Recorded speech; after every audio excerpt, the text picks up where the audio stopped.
নমস্কার বন্ধুরা, শ্রাবণী রান্নাঘরে আপনাদের সবাইকে স্বাগত জানিয়ে আমি প্রতিদিনের মতো আবারও আজকের একটা রান্নার ভিডিও নিয়ে আপনাদের সামনে চলে এসেছি। আজকের আমি আপনাদের ধনেপাতার পেঁয়াজি বানিয়ে দেখাবো। আশা করি আপনাদের ভালো লাগবে। তার জন্য কিন্তু আমার পুরো ভিডিওটা আপনাদের দেখতে হবে। আর দেখা শুরু করার আগে একটা লাইক দেবেন, সুন্দর একটা কমেন্ট করবেন আর শেয়ার করতে ভুলবেন না। তাহলে চলুন আজকের আমি এই ধনেপাতার পেঁয়াজিটা কিভাবে বানিয়েছি সেটা আপনারা একবার দেখে নিন। রান্নাটা করার জন্য প্রথমে আমি এখানে দেখুন একটা বড় বাটি নিয়ে নিয়েছি। এইবারে বাটির মধ্যে প্রথমে দিয়ে দেব ধনেপাতা।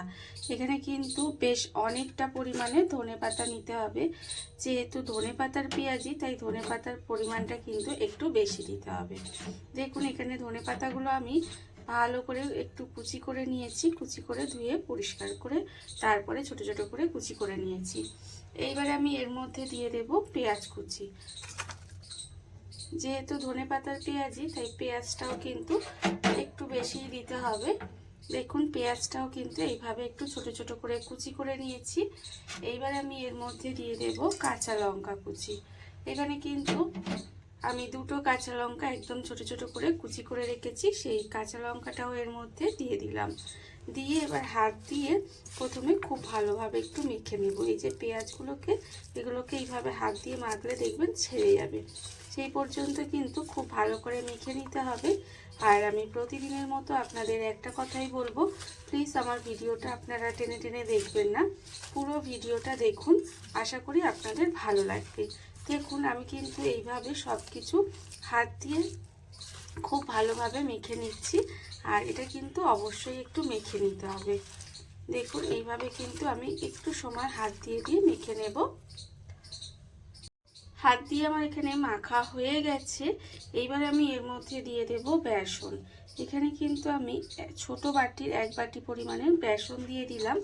আর দেব আমি এখানে আন্দাজ মতো নুন, অল্প একটু হলুদের গুঁড়ো, আর যেহেতু কাঁচা লঙ্কা দিয়েছি তাই সামান্য একটু লঙ্কার গুঁড়ো, আর এখানে দিয়েছি অল্প একটু কালো জিরে। এই সামান্য কয়েকটা উপকরণ দিয়ে এত সুন্দর একটা পেঁয়াজি তৈরি করা যায়, যেটা আপনারা না বানিয়ে খেলে কিন্তু বুঝতে পারবেন না।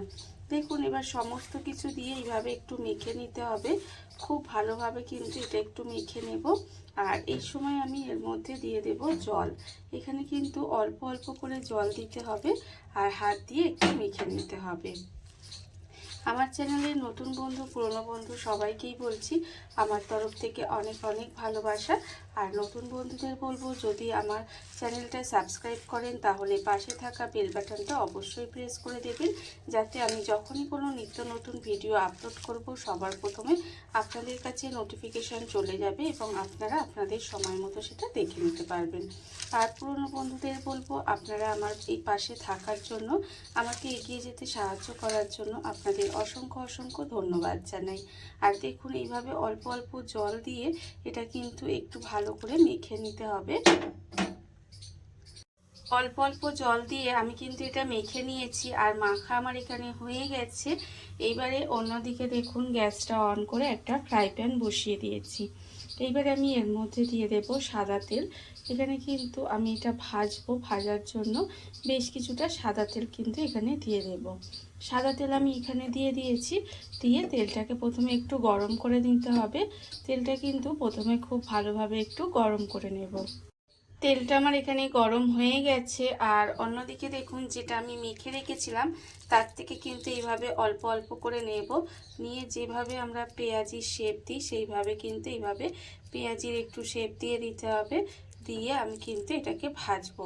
আপনারা এটা এই শীতের সময় দেখবেন একটু ভাজাভুজি খেতে ইচ্ছা করে। এটা কিন্তু আপনারা সন্ধ্যের স্ন্যাক্স হিসাবে খেতে পারেন। বাচ্চা থেকে বড়রা যখনই দেখবেন একটু কিছু খেতে মন চাইবে বা আমাদের নিজেদেরও খেতে কিছু ইচ্ছা করবে, তখন কিন্তু এইভাবে আপনারা খুব সহজে বাড়িতে থাকা সামান্য কিছু উপকরণ দিয়ে এটা বানিয়ে খেতে পারেন। বা ডাল ভাতের সঙ্গেও কিন্তু এটা ভীষণই ভালো লাগে। যে কোনো কিছুর সাথে এইভাবে খুব সহজে আপনারা এটা বানিয়ে দেখবেন। আশা করি আপনাদের কিন্তু ভীষণই ভালো লাগবে।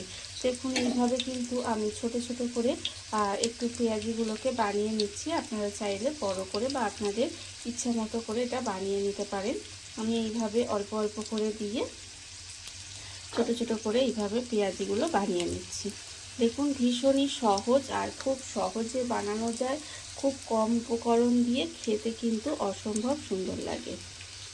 এইভাবে কিন্তু আমি এইগুলো দিয়ে দেব, দিয়ে উল্টিয়ে পাল্টিয়ে লাল লাল করে এগুলো একটু ভেজে নিতে হবে।